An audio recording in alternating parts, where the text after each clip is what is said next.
Hi, and welcome to the Unhinged History Podcast, the podcast where each week two friends separately and compulsively look up all of the crazy things we can find about a history story that has stoked our imaginations. And then we come together and we tell each other these things while the other one rakes their face with a tiny back massager. I'm host number one. I am Theresa, and that is. Angie. And I'm the one with the tiny back scratcher. It honestly is the color of a John Deere tractor, and she was using it on her face. Like she was trying, I don't know what we're doing with life. But hey, I was trying to distract her, but it didn't work, this is episode 52. So we have been doing this weekly for an entire year. which is So wild. yeah. Yeah. Um, that's it. All right, thanks for coming. It's been a good time. Goodbye. Bye. No, but I was like, wait, how long are we going to be quiet? I have no idea. And honestly, it doesn't matter because the millennial pause is real and I spend most of my time editing those out. That's true. It's a very real thing. You just have to catch up with your brain sometimes. Okay, so I feel as if the younger generations are mocking the millennial pause as opposed to recognizing I felt like it was beaten into me. I had a professor who would stand, she was over 6 feet tall, rail thin with piercing blue eyes. And you would ask her a question and she would stop and she would stare at you as if she was calculating your IQ at that specific moment and then proceed with her response. And it was always like the most succinct and jarring response that you would get from her. And it always was just along the lines of basically like, well, I pause because I think before I speak. What's your excuse? I'm here for that. Yeah, I am 100% here for that. The other problem, I don't know if you have this problem, but I have this problem. A lot of my pause exists because I'm trying to like reconvene my brain. Like, what is the correct? Reconvene, like you're literally looking at all of your brain cells going, order in the Yes, court. ex exactly that. Like, reconvene my brain is the easiest way to word what I was thinking. To give you the visual of like, okay, there's 5,000 things going on at once, and I'm just trying to pronounce this guy's name. Pause. Let's work it out. I mean, I'm Line down up, with that. boys. You know? It doesn't always work. I wish it did because the other day I was trying to say a word to you. I don't remember what it was. And like 3 hours after we were done recording, I'm like, I remember what the word is. It's invalid now. I mean, you could always just voice memo me later and be like, the word of the day is, and I'll be like, what in the world?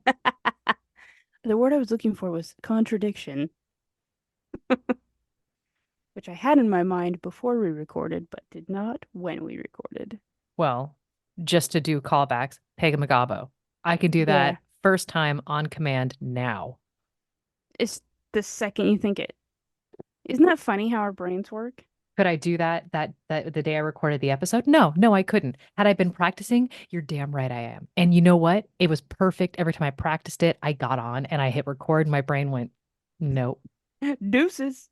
I know. Uh, out to office. You got back one of those pre-canned email notifications. I'll be gone for the week of. Yeah. If if you need to reach somebody, please email. Yeah, call tech support. I get that one a lot. But yeah.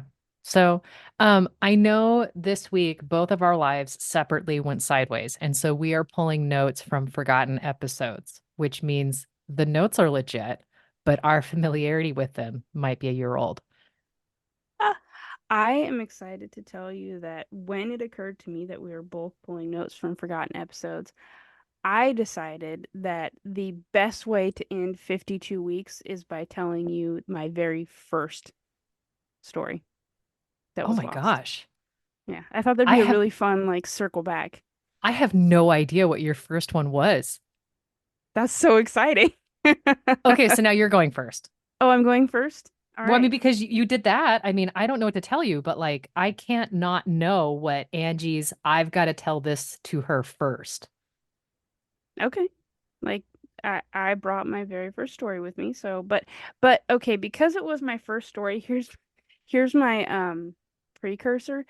For whatever reason in my brain, I included the um sources at the end. So let me scroll to the bottom You couldn't just first. copy paste this? I mean, I could have, but it's You just know, now crossing my honestly, mind that I should have. what would it be if I didn't ream you for sources at the beginning of your story? I know, truly. Um, I also need to preface that this story has not one, not two, but three Wikipedia links because I wanted to know what something was. You know, you So, like, realize you could just reference them and then like just use the source on Wikipedia. Like go click through and go, okay, here's the actual. yeah, I could have, but for this particular story, they're very just like I typed in Google, what is this thing? And Wikipedia gave me the answer. Okay. So All it right. wasn't like, a deep dive into trying to understand some philosophical idea. It was just, I need to know what this means. Quick and dirty. Quick and dirty, yeah. So three Wikipedia sources, a source called the Republican Razor, the guillotine as a symbol of equality,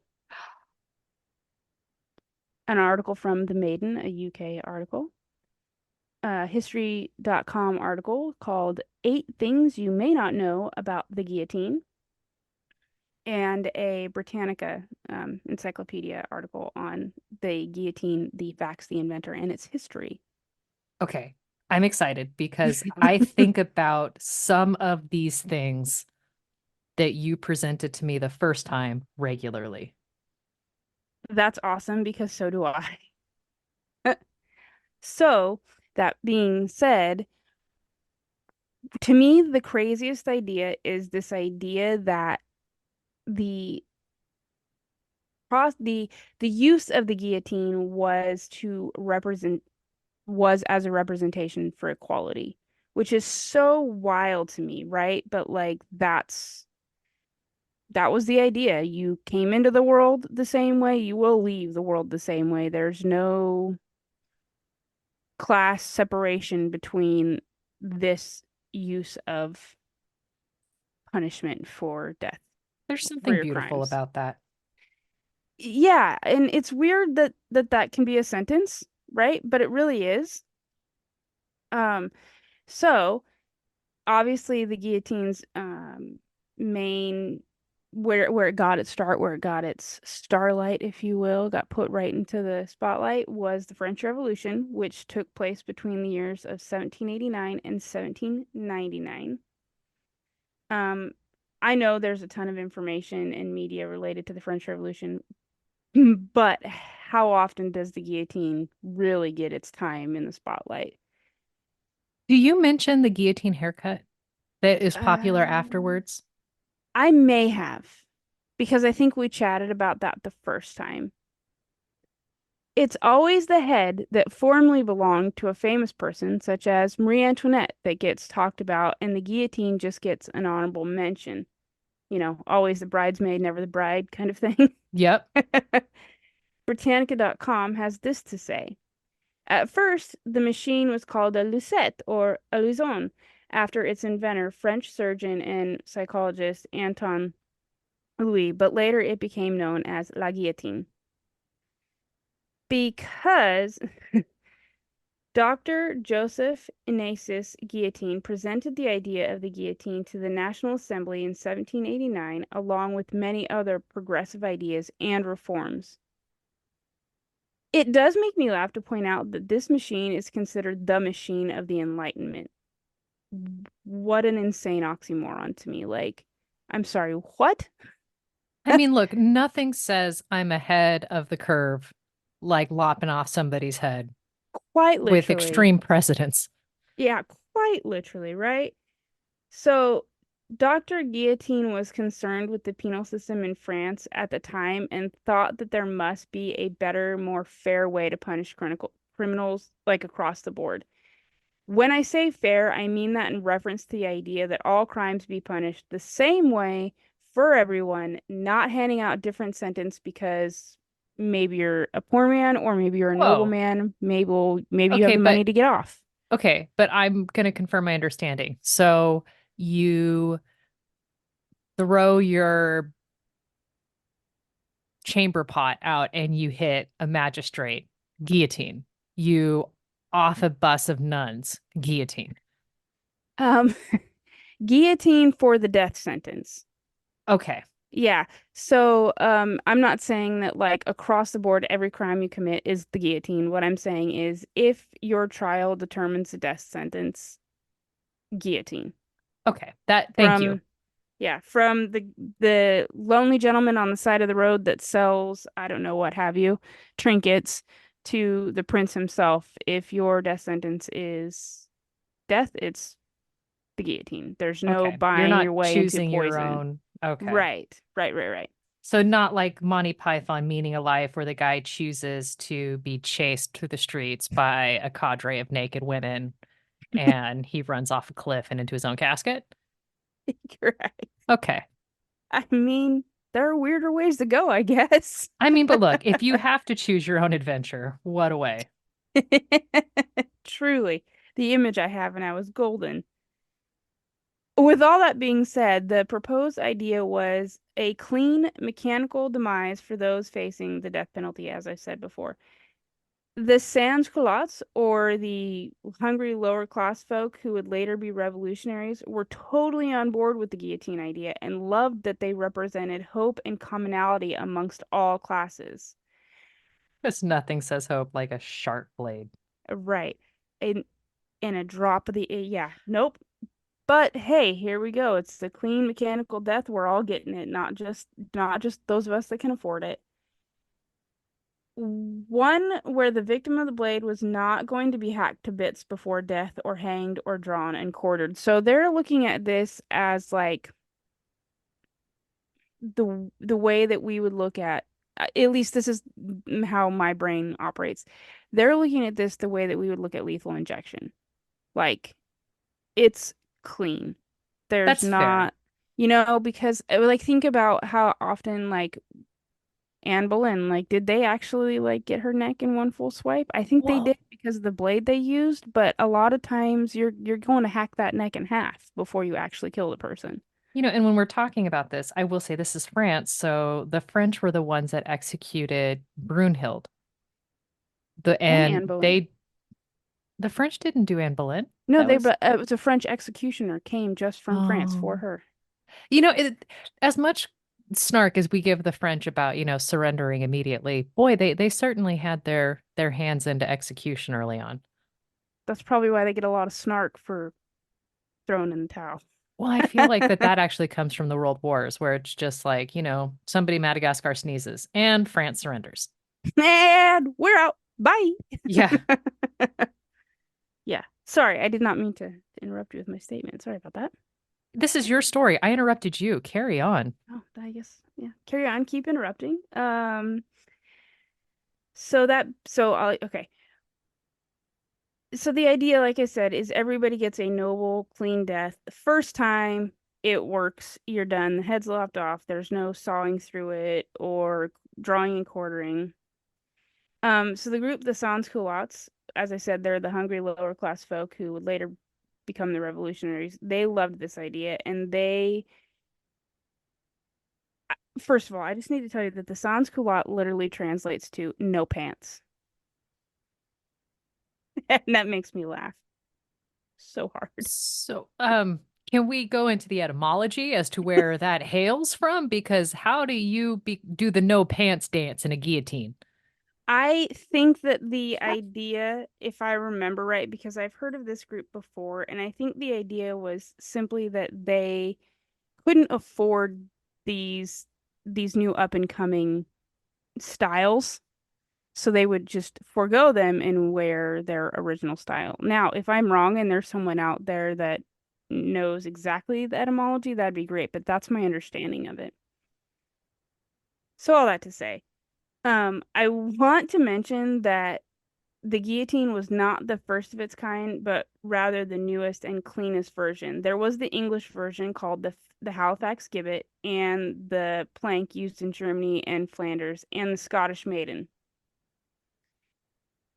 I The just name want to just the Scottish maiden. I know, right? So we're gonna take a little tour of the Scottish maiden real quick because this guy was a doozy. And by that I mean it was truly unscrupulous in who it took to meet the maker. The National Museum of Scotland's website states that James Douglas, the Earl of Morton, who is believed to bring the idea of this type of killing machine to Scotland, met his finality under the blade for the murder of King Henry Darnley in 1558. I Darnley will was this.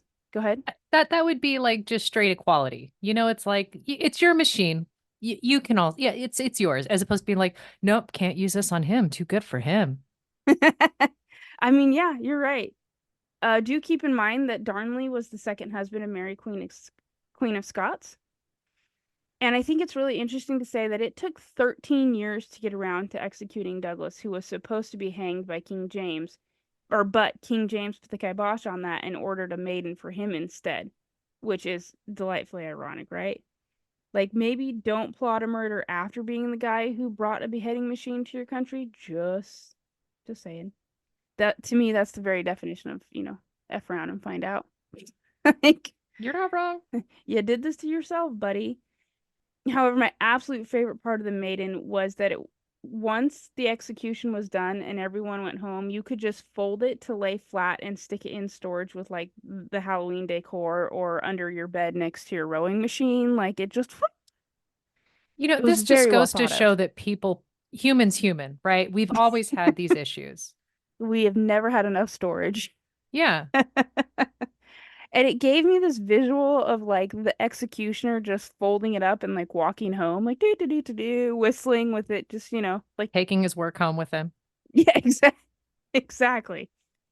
Um, However, this is not a story about bad murder plots gone wrong in Scotland, but how the guillotine was used in France during the Revolution. So I didn't know this until I was doing this, but among the people of France's underbelly, it was called the widow, which I think is so dramatic. But this is France after all, and while the idea of the guillotine was to create equal death for equal crimes, regardless of social standing, the French know how to do it up, and drama is their skill set, let's be honest. Scaffolds were built, just like in other countries, so that everyone could see the executions, but like it was a thing. It was a social event of the week or the day or whatever. It was a spectacle. In true French fashion, going to the razor was a sight to be seen. So the condemned, they might recite poetry, some would sing, and So some this would, was an open mic night. yes. Some would I'm even dance killing them. their You see way. this crowd? I'm killing They're it. loving it. Better go out with a bang this time. Oh God. Sorry, that was a terrible joke.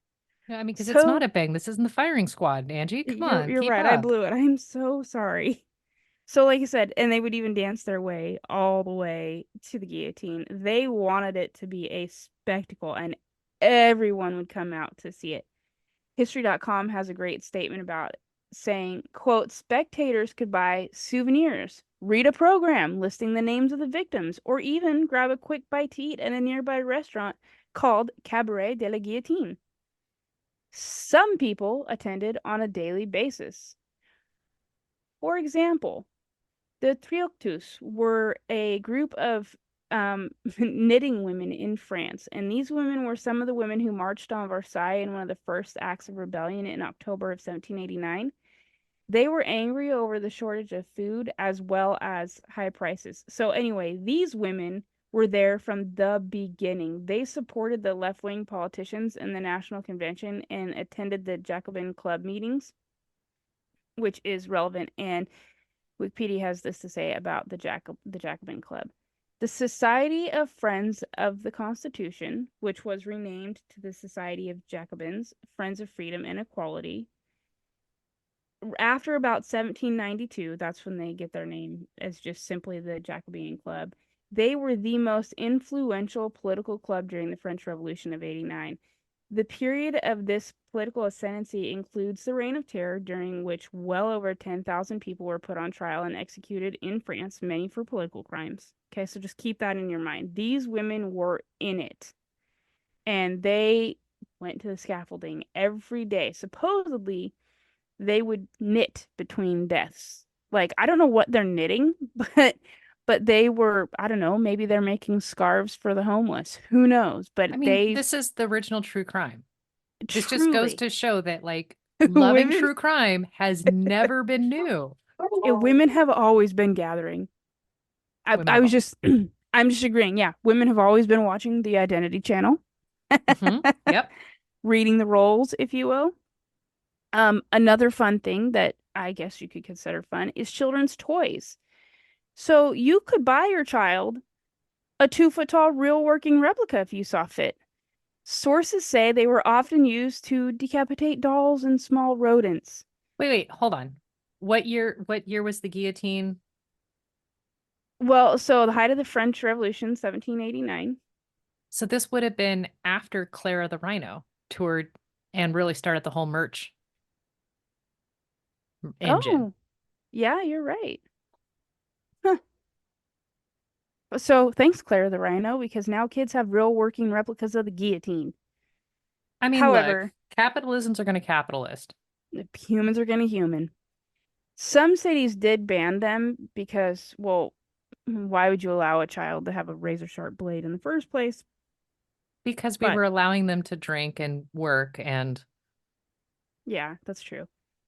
They could often be found on the dinner table of the upper class. They used them to cut veggies and as bread slicers, which now makes me wonder about the size of a baguette because it just would go in so perfectly, right? But anyway, executioners were considered national celebrities.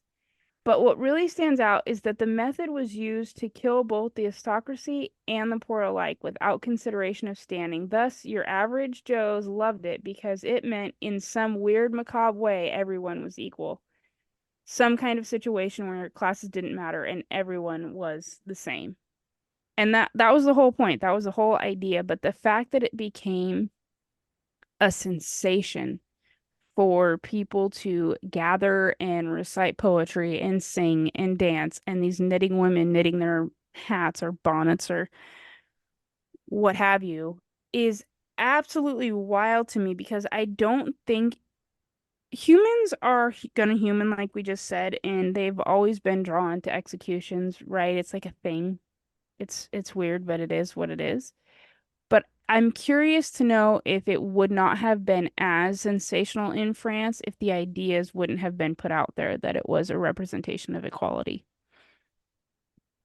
no. Oh no. And I'm going to say no because you look at like anytime there's a major celebrity that dies or an acquaintance passes away, a question that typically comes out of our mouths without thinking about the person telling us this news is how did they die? And it's not because we're trying to show empathy. I'm assuming, and I haven't done any research. This is me just speaking on the spot, so I'm full of ignorance here. So let me say it with my full chest. I think we do that as a knee-jerk reaction to be like, oh, they died. Okay, great. How do I protect myself from that? Is there an alligator behind that tree? Are eggs poisonous now? Like, what's the big thing? Like, how do I stay away? I think you're probably right. I think there's that, and I think there's the humans, I think are some more so than others, but I think humans are innately curious about the macabre because it has often a taboo against it. So death being one of those things that we don't know enough about, especially then, I feel like it is, but I wonder if it wouldn't have been as a spectacle on the part of the victim had it not meant what it did to them. You know what I mean? Yeah. Yeah. So that's the guillotine for equality for you. All right. What a romp. Thank you for sharing all of that because I did forget some of that. I do know there was something I was watching. It was talking about how after the French Revolution, how they had a bunch of the aristocracy who survived. And those women got what they called like the guillotine haircut because to prepare for the guillotine, they would chop their hair off very Hmm. roughly. And so surviving members would, started doing that kind of as a way to deal with the trauma of being part of, having lost family members and kind of like bragging that I won, I survived, I'm still here. Yeah, yeah, I think you and I must have watched the same thing because it was very, and it was like a choppy look too. Yeah, it Excuse the was. pun. That wasn't what I was meaning, but like it I mean, wasn't, I feel like that was part of I'm not going to say allure, but the impressiveness of the haircut of like, yeah. it really is kind of like, the COVID bangs where we all just Ugh. decided to become our own hairdressers. Uh, All right, I'm going to take a sharp turn and I'm I'm going to so tell excited. you about the Great Eggnog Riot of 1828 or 1826. Yes. Hmm. Yes. I'm Uh-huh. so excited. Yep. Um, and I have missed this one so much because I meet with a mentor who's a retired colonel who went to West Point. And every time I chat with him and we talk about life and hobbies and what we're doing to be better people, I think, oh my gosh, I should tell him about that episode that we did on the Great Eggnog Riot because it's relevant. He went to West Point. And then without fail, I scroll through all of the episodes and go, oh yeah, it's not here. Well, now it's here. Now it's going to be here. Okay. So my sources, the Alarmist podcast, the Stuff You Missed in History podcast, and then there is a brilliant article on history.com all about the Great Eggnog Riot. Um, I learned so much about eggnog and alcoholism, not alcoholism, but just alcohol consumption throughout the years. And then even before this, I sat down and watched probably 30 minutes of YouTube videos on how to make eggnog. They're not necessarily in my sources, but I just wanted to make sure I came correct. So, 1826, the average person over the age of 14 drank 6 gallons of pure alcohol a year. So think Everclear. Oh, no, thank you. Uh-huh.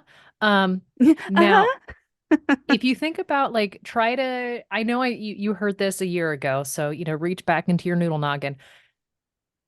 How much alcohol do you think the average person, of course my numbers don't go back to 14, they start at age 21. So how much do you think the average 21 and up drinks a year? Pure alcohol? Pure alcohol, if you were to distill it down to Maybe a gallon? you're a bit conservative. It's 2, but that's, Oh, okay. we've dropped it from a third or we've dropped down to a third. And we're also not starting at age 14. So cirrhosis is less of a thing. That's good. Yeah, I mean, yeah, that's a win. And at the time, beer and wine are just standard table beverages for children. Like Kool-Aid. Yeah, I mean, like, what? Do you want milk in your sippy or would you rather have a Coors? I'm just saying, rub the whiskey on the gums, you're not gonna have the problems. Bedtime would be so much easier when if everybody just passed out at 8:30. I Okay. was told last night that I was going to turn into a pumpkin by 9:30, and I was like, I don't like that this is my bedtime. I'm a grown-up person. And I was excused from apparently being a grown-up person means you go to bed at a reasonable time. Yeah, and I've explained that to kiddo of like, I can't wait to be an adult. I can't wait to be this age. And I'm just like, okay, well, now that you're the ripe old age of, and I include her age, I'll be like, I need you to make a decision. And instead of me being the parent, giving her the hard, fast no, I'm like, okay, you could say yes to this, but that means you're saying no to that.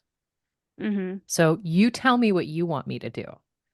I don't like this. Yeah, that's being an adult is just making a lot of really crappy decisions time and time again where there's no winner. Yeah. It's lame. I always tell my kids they don't want to be an adult because bills. There's that too, but it's just like this isn't about us. This is about This the isn't about our sleep habits. no, this is about the grog mutiny. And the eggnog riot happens at West Point, the military academy. Okay, so West Point is the university where students can earn a Bachelor of Science. They've got standard curriculum, as you would think, with grades and also military leadership performance. So the way I understand it, and here's where I am dramatically wrong, I'm sure, and very ignorant. It's basically if your college had a much more rigorous PE program and they actually graded your leadership skills. You get, medals for it.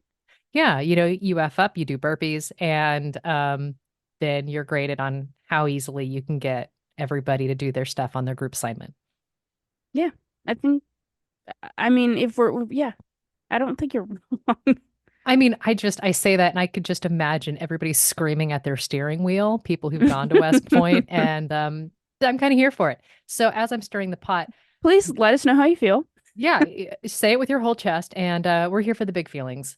So back in the 1820s, West Point was basically just nuts. They had lenient acceptance policies.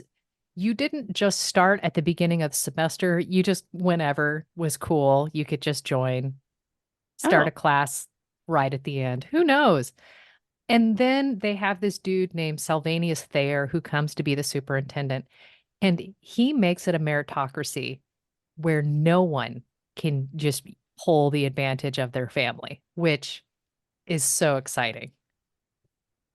Like I hear that, I'm like, so it's basically the military. We went from a community college to a military.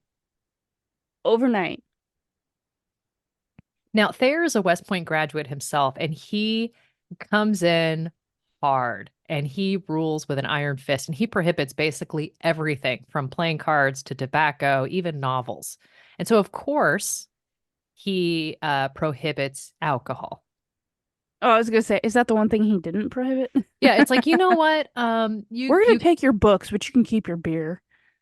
Yeah, no cigarettes, but you could do brandy.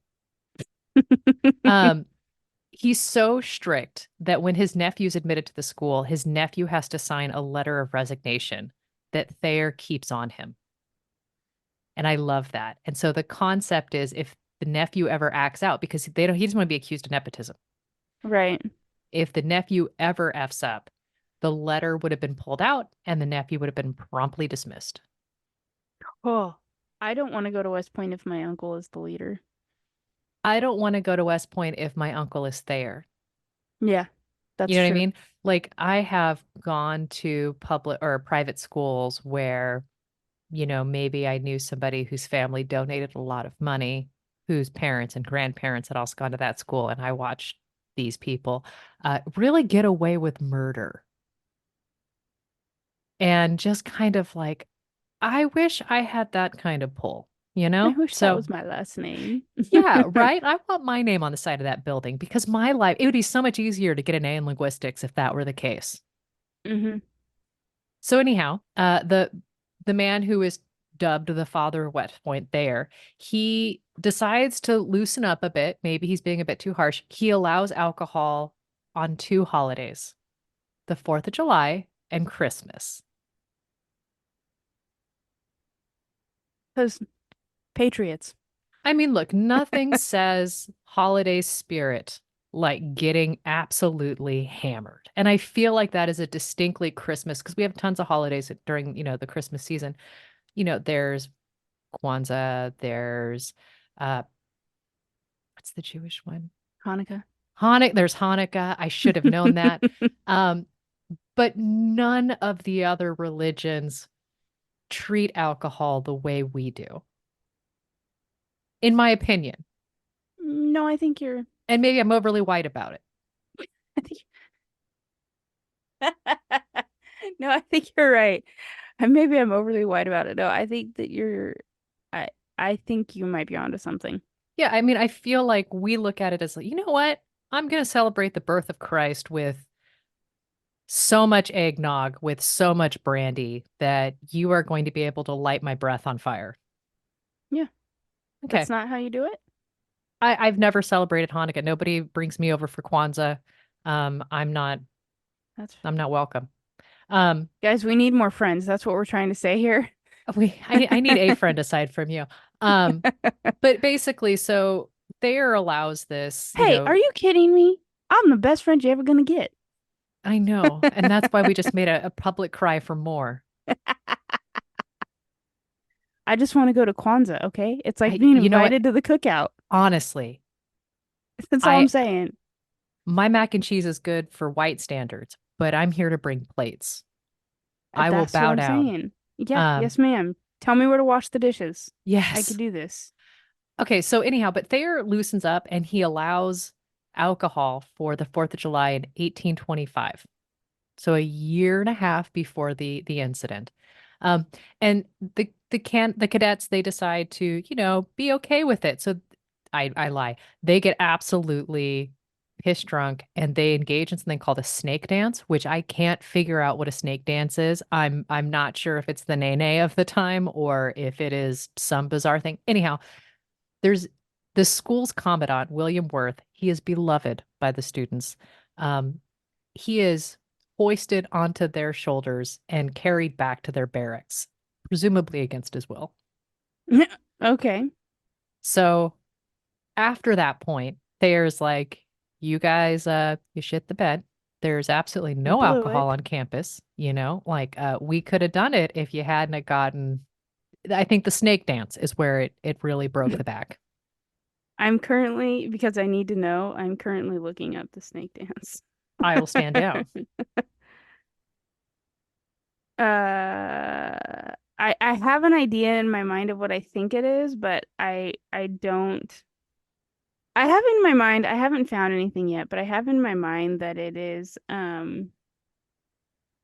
a like the in New Orleans when they do it in New Orleans and they do it in like Haitian places where they've got the casket and they're dancing with it. Do That you know what seems I'm talking that about? I know, but I'm gonna go out on a limb and be like, that's not it. I don't think that's exactly, it's not with a casket, but I think it looks something similar to that. Okay, carry on. I'll find out what it is and I'll report back. I mean, I couldn't fight it quickly and easily, so I gave up, Yeah, that's why as I'm is saying carry on. as is my want. So back to the riot. Um, Back in my day, when I went to a private school, if you were caught on campus with alcohol possession or intoxicated, you were expelled.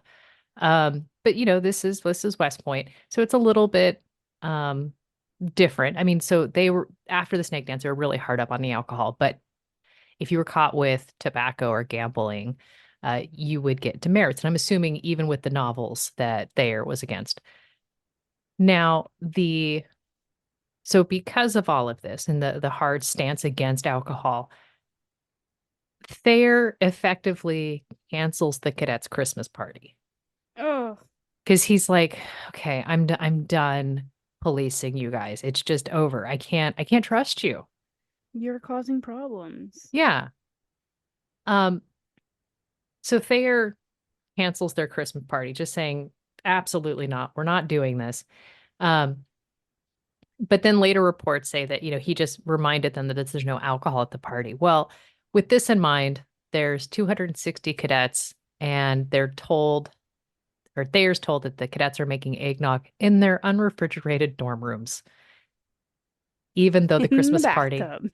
Well, okay. And so, like, when I first read this, I assumed their dorms were like my freshman dorm, which didn't have a kitchen. And so then I proceeded to watch countless videos on how to make eggnog.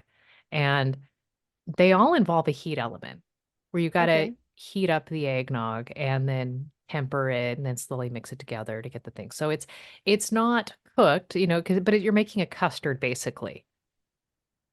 Okay. Um, and then of course all of the ones that I said is like refrigerate,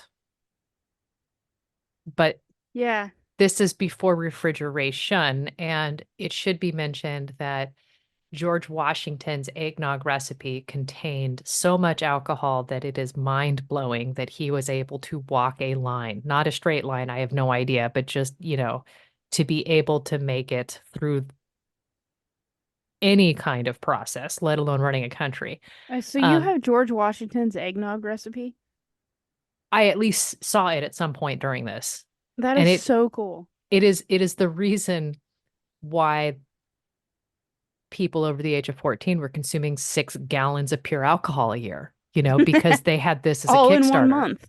You would think, no, but I'm assuming they paced themselves or pickled themselves. I think those were the two options. Um, so basically, all the cadets are making eggnog and had been stealing food from the kitchens and cafeteria to bring back to their dorm room, which may or may not have included a kitchen needed to actually make the eggnog. Um, And Thayer hears about this at his Christmas party, and he makes sure to mention, like, hey guys, there's no alcohol at the Christmas party, right? And to me, when I originally read this, that was the equivalent of saying, hey guys, just so you know, we don't allow elephants on campus, so we definitely won't be having one at the Christmas party, right?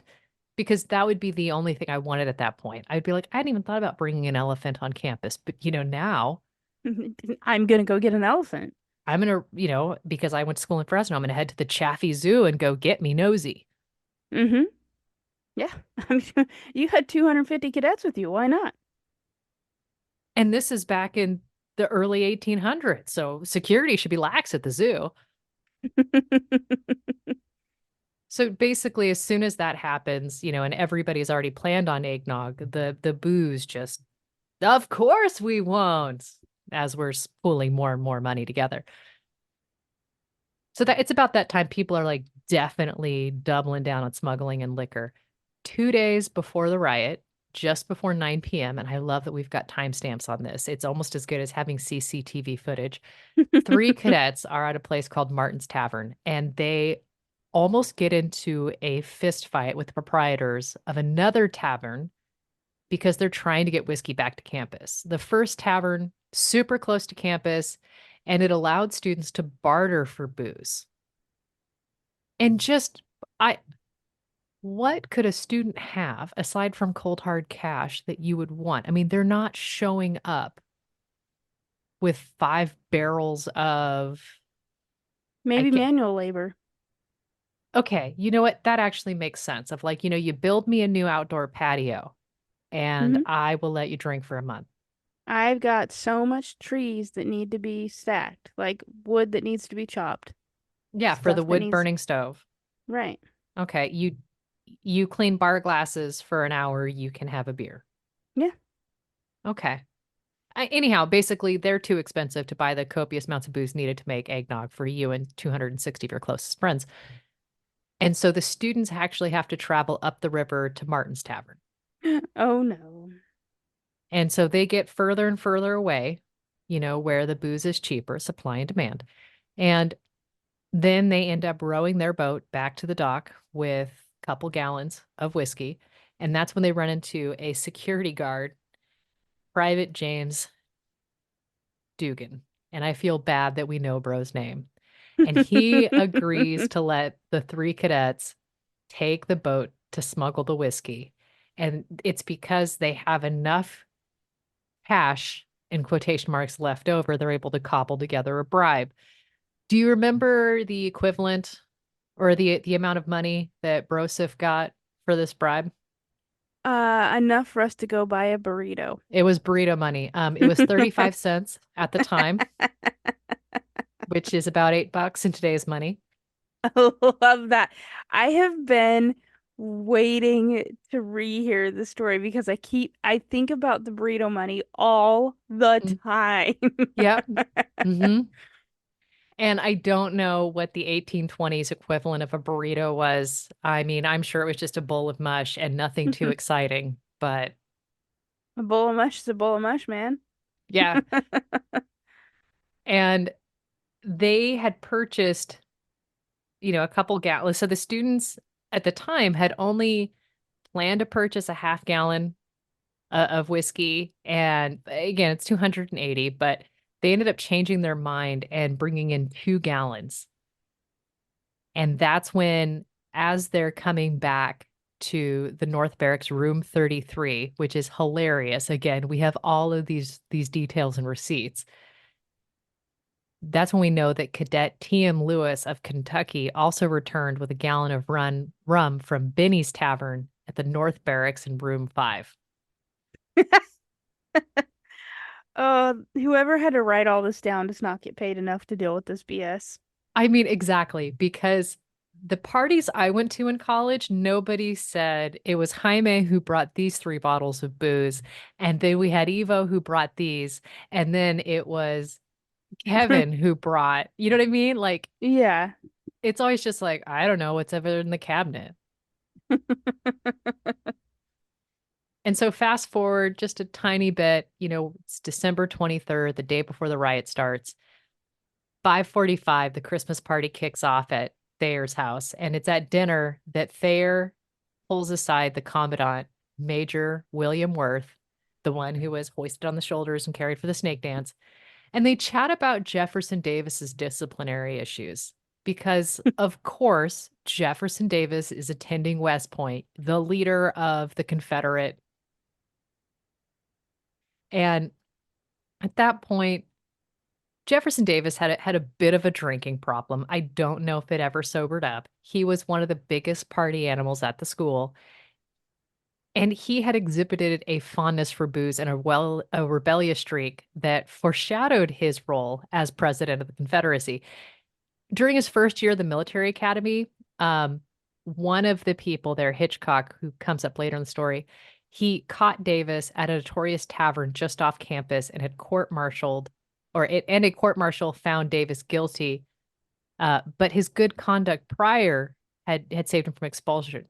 And it's in August of 1826 that Davis had been hospitalized for a decent period of time because he fell down a 60-foot ravine while hurrying back to campus from Haven's Tavern after hearing that a superior was en route. Like, I have never been so drunk that I fell off of a 60-foot cliff into a ravine and then had to be hospitalized. But there is a level of drunkenness. That is certain kind of special. So it's exciting to know that he's just been like that from the start. Yeah, yeah. What did he do to Hitchcock? I got I was so wrapped up in thinking about Hitchcock's name. Yeah. So basically, Hitchcock catches him at the tavern. Hitchcock comes up Okay, later, but Hitchcock is one who's like, okay, Davis, you're coming with me. let's go. Come on, Saddle it up, buddy. boys. And then he gets You're a mess. court-martialed, and Okay. later on, he falls off a cliff. I bet you he was a lot of fun at parties. Honestly, like most people, as long as we keep politics out of it, it can be a rousing time. Yeah. So it's at 6 p.m., the day of the incident, that the cadets are planning their party and they're stealing food from the mess hall.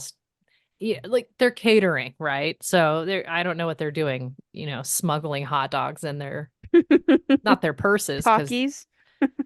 yeah, you know what I mean? Um, so I can't even imagine this because if I think about it like a 1-to-1 ratio, my college, this would have been like cold mass-produced spaghetti and meatloaf for 500. Mm. You know what I mean? Like, so I'm really curious about how they catered this event, and maybe I'm focusing on the wrong things.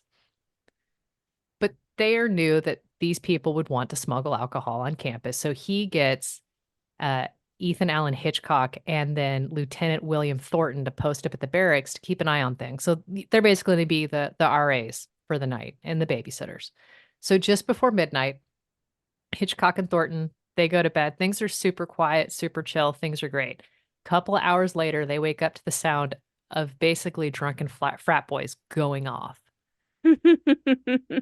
Hitchcock goes upstairs and he sees 6 cadets and he tries to break it up. Uh, and he sends them to bed. Before he can head back to bed, he hears partying in the room next door. And Hitchcock opens the door and he sees 2 drunken idiots playing the worst game of hide and go seek. They are literally hiding under a blanket, and the third dude in there is using a hat as a disguise. Like, that is a level of Idiots. drunk. Mm-hmm. So You can't see Hitchcock, me. Like Hitchcock's trying to get Hat Man to reveal his true identity. And that's when things really pop off because Hitchcock leaves the cadets and they're super pissed to have been confronted from the get-go. And Hat Man and Hitchcock, they exchange some words and amp everybody up. And as Hitchcock leaves, one person is reported to say, "Get your dirks and your bayonets and pistols if you've got them. Before this night is over, Hitchcock will be dead." Dang. So he's an angry They drunk. they had it out for Hitchcock, huh? I mean, look, there's a couple kinds of drunks in the world, and apparently this guy couldn't hold his booze and not start a fight. These things. Yeah. And another party on a lower floor starts or has been going and is heard, and Hitchcock, the beleaguered babysitter, tries to break it up. And that's where Hitchcock finds a very, very drunk Jefferson Davis in the hallway. Davis follows Hitchcock and shouts, "Put away your grog, boys. Captain Hitchcock is coming." Not here, like en route. He'll be here in 3 days. Yeah. Um, Hitchcock sends the very, very drunk Davis to bed. And I just have this image of Davis at this point being like the least of Hitchcock's problems. Like, I mean, all right. they already have a history, right? Like he's Yeah. already court-martialed the bro. He's already seen him in a hospital. Like It he's has the like, same energy as the Duke brothers and the sheriff. yeah, yeah, It really does. Like, ugh, this kid, man. yeah. It's like, look, I get that you're just going to be the fuck up, but I mean, Could you do it sincerely, later? Could you just like go back to bed? I just want to go night nights, and y'all are in my way. So it's at this point that I find this super hilarious because the captain is already in the room when Davison is like, "He's coming." And he orders him back to bed. And to Davis's credit, Davis's goes.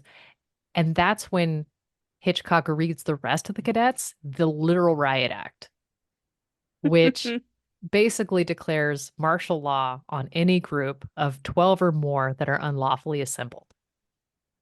So he comes out full babysitter and just is like, "We are changing things immediately, and I'm calling your mother."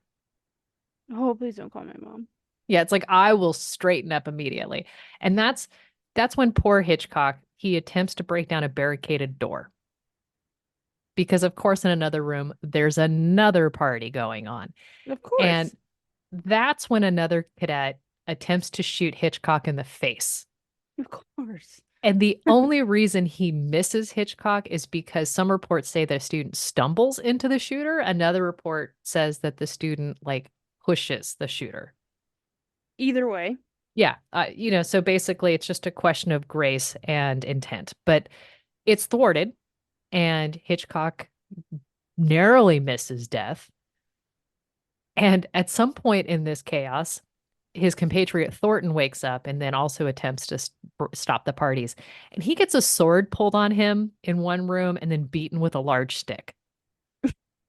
Like these guys are unhinged. Like, if you would have just let them have their alcohol the whole time, this probably would not have been the outcome. Perhaps, or maybe it would have escalated to this point anyhow. Maybe they would have just, like up the ante. It could be, I yeah. mean, It could I very well don't could know. be. I mean, I've not been a college boy. In fact. So I am unsure. But it's at this point Hitchcock is just beside himself. I mean, he literally almost died. And so he calls for the commandant, the most beloved of men, William Worth, the carried on the shoulders during the snake dance. And the drunk asshats confuse what Hitchcock said for assuming that he called the bombardiers. Now, the bombardiers, they are basically armed soldiers on another Military part of the police. campus. Yeah. And so they're like, great. So they prepare for full on battle. They're breaking windows, they're tearing the banister from the staircase, they rip apart all the furniture. I mean, they are going to war. And Over some quite eggnog. frankly, they've trained for this. So this is great. The commandant shows up and he tries to shut it down. And if, it's just nuts. 90 men, a third of the school is said to have been involved. That is insane. So, two things happen. Order 98 names 22 cadets that are placed on restriction. Order 49 opens an inquiry into the riot and the surrounding events.